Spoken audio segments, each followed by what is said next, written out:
Halo, Assalamualaikum warahmatullahi wabarakatuh. Berkat Tuhan mengalir atas hidup kita semua.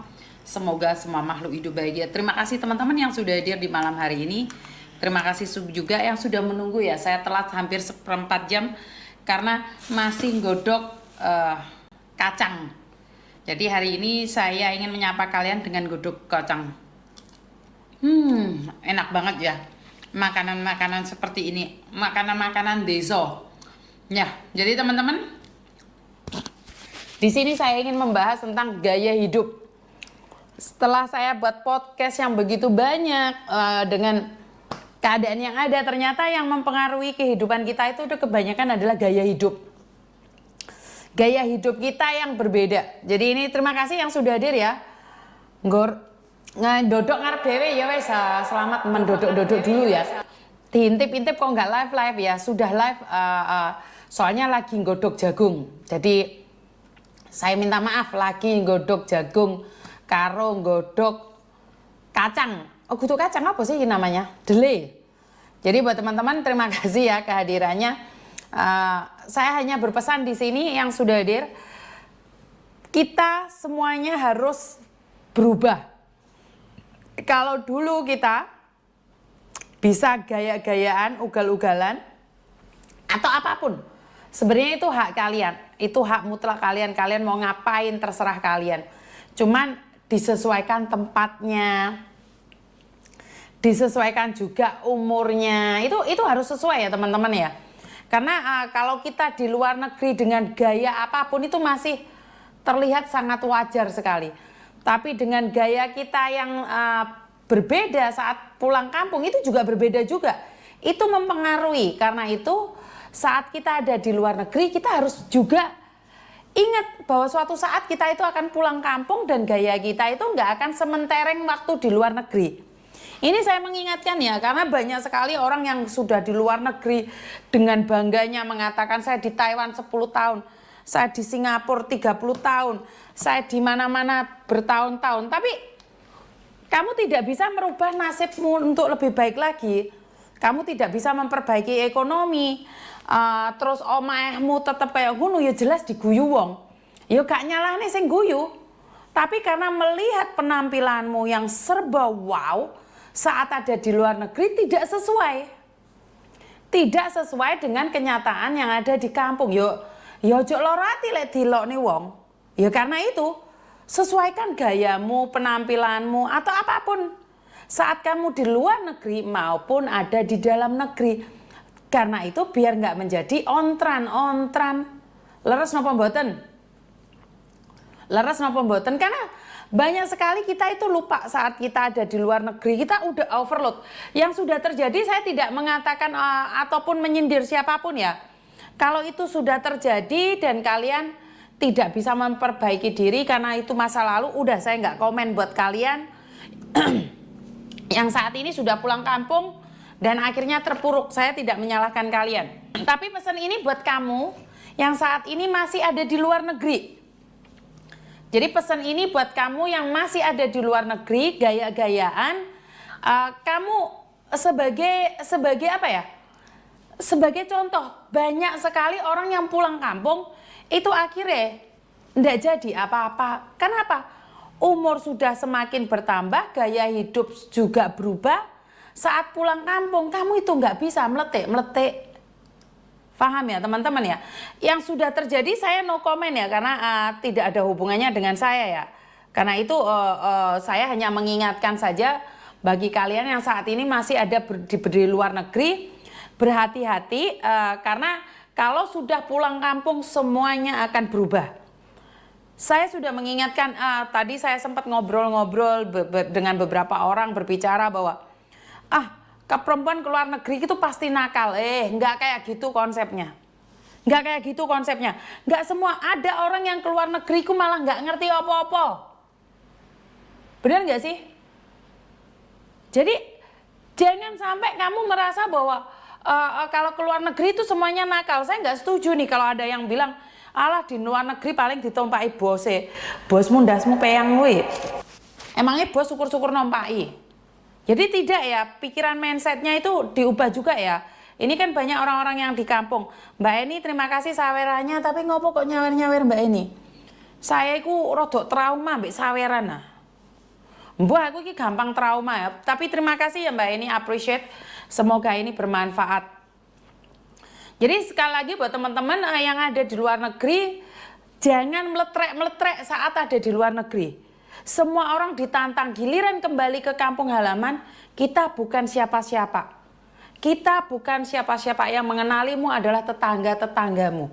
Bener gak sih? Karena gak selamanya kita itu akan merantau. Itu yang nyata ya. Beh kok mambu nih bayi, aku mari nyemprot bayi.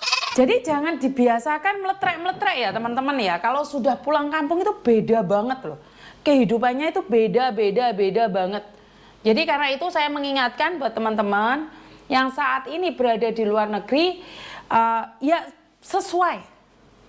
Karena betapa lamanya kamu ada di luar negeri, itu akan mempermalu dirimu sendiri. Ini sebuah contoh. Ada salah satu saudara saya, saudara jauh ya, yang ada di Malang. Dia itu merantau ke luar negeri. Saat dia merantau ke luar negeri itu selalu menjadi pembicaraan orang-orang di sekitarnya. Katanya seperti inilah, seperti itu, seperti ini, seperti itu. Akhirnya ibu saya datang ke Malang menemui dia. Dan keluarganya sangat terpuruk sekali saat bilang bahwa oh lah mbode, anak saya iku lo di luar negeri dilolok nih, jarene paling di luar negeri kayak tompak-tompakane bos. Jadi keluarganya kayak malu gitu loh. Padahal anaknya kerja tenanan, kerja bener. Setelah itu ibu saya bilang sama dia, sudahlah, karma itu tidak akan keliru. Karma itu tahu di mana jalannya. Mereka yang menghinamu saat ini itu belum punya anak besar-besar. Tetanggamu yang menjelek-jelek kamu saat ini itu anak-anaknya masih kecil-kecil, masih bayi-bayi. Suatu saat, lihat saja, anak-anak atau keturunan mereka itu akan keluar negeri dan mereka akan tahu seperti apa dan bagaimana. Ternyata benar teman.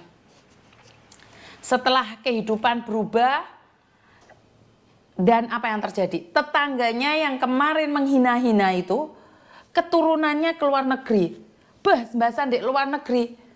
Ngelebihi nyonya. Gayanya, hidupnya melebihi nyonya.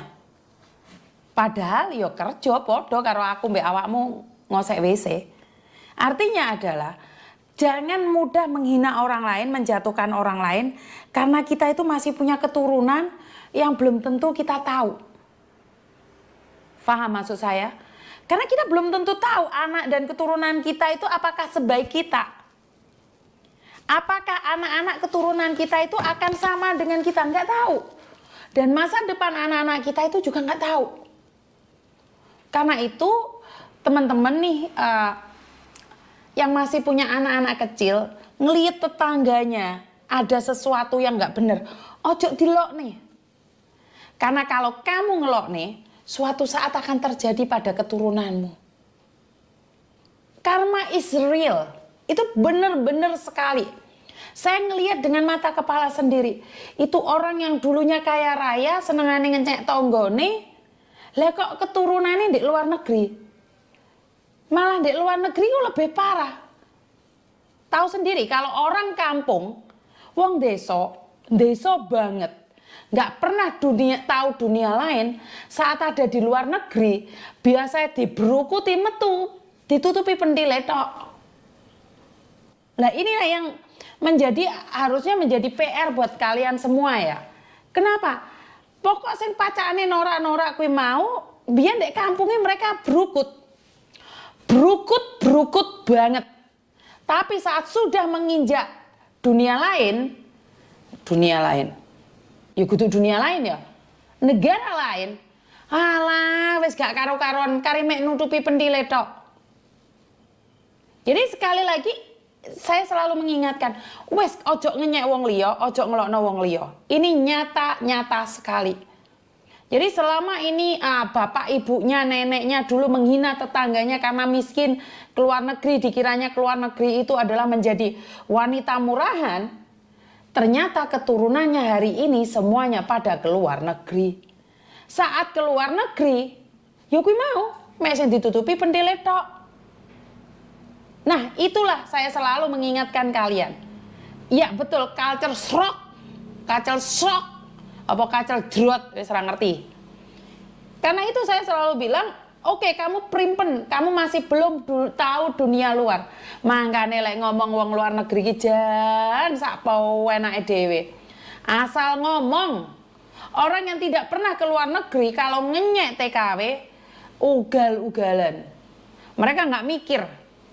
Mereka itu nggak pernah pakai otak. Kalau udah menghina tentang TKW, guayane kayak gak doyan-doyan duit TKW. Jadi saya selalu mengingatkan buat teman-teman yang ada di luar sana, saat ini mungkin kalian ada di luar negeri.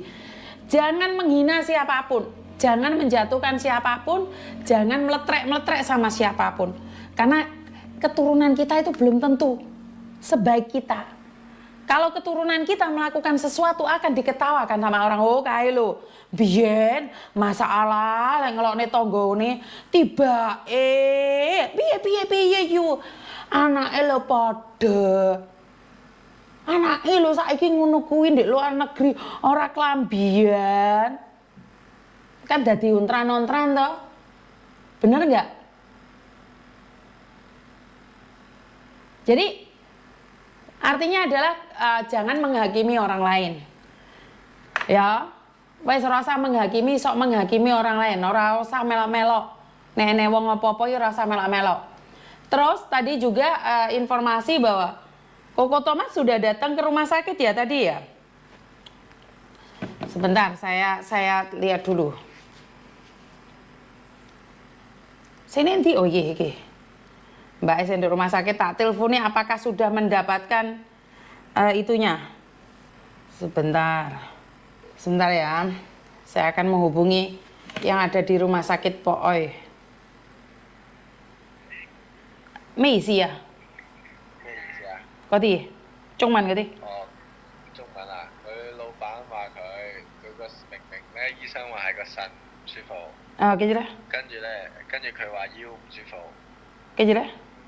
跟住話姐姐唔想翻工咯，好明顯咁樣咯。但係佢真係病啊嘛，佢真係要喺醫院啊嘛。我知啊，咁佢問我點解，我照讀㗎咋。哦，個老闆寫個 status 咁樣係 Facebook 咁嘅意思。係啊，冇錯。我個老闆講係 Facebook 講係個工人姐姐唔需要翻工咁嘅意思。係啊，冇錯。明明都唔係嗰啲病，佢哋就話腰唔舒服，話佢唔係想翻工。但係真係佢係病啊嘛。我唔知啊，我翻譯㗎咋，姐姐 send 俾我㗎咋。我知個意思係你有冇問下個醫生佢其實發生咩事啊？我都見唔到，入都冇得入去。你哋冇得入去啊？係啊，淨係實 Q 仲話唔好攞咁多嘢添。我冇，一邊冇位。係啊，佢話唔使攞咁多嘢啦，下次乜都有啊。咁下次都唔會有機會啦，仲下次黐線啊！哦好啦 ，OK 啊，好啊，好啦 ，OK，拜拜。Jadi seperti itu ya teman-teman ya, yang sakit itu majikannya buat status ini. Majikannya buat status yang mengatakan bahwa cecenya nggak sakit. Padahal mbaknya itu sudah berapa lama ya? Sebentar ya, saya akan hubungi mbaknya yang sakit itu. Apakah sudah bisa dihubungi ya? Sebentar ya. Diana jangan telepon saya, Diana. Diana jangan telepon saya. Jangan telepon saya, Diana. Tolong jangan telepon saya. Diana kalau lagi lihat saya, jangan telepon saya. Nanti saya hubungi kamu sendiri. Karena saya tidak ingin berbicara tentang adopsi anak di setiap live saya. Saya nggak mau. Nanti saya dikiranya bongkar aib terus. Dian, tolong jangan telepon saya terus-terusan saat saya live. Saya juga butuh waktu, ruang dan waktu untuk membahas kamu. Jadi saya butuh ruang dan waktu untuk membahas kamu. Dian, tolong jangan telepon saya. Saya tidak mau di konten saya selalu membahas tentang adopsi. Saya butuh waktu. Dian, jangan telepon saya. Saya tidak ingin di setiap konten saya membahas tentang adopsi anakmu. Paham ya?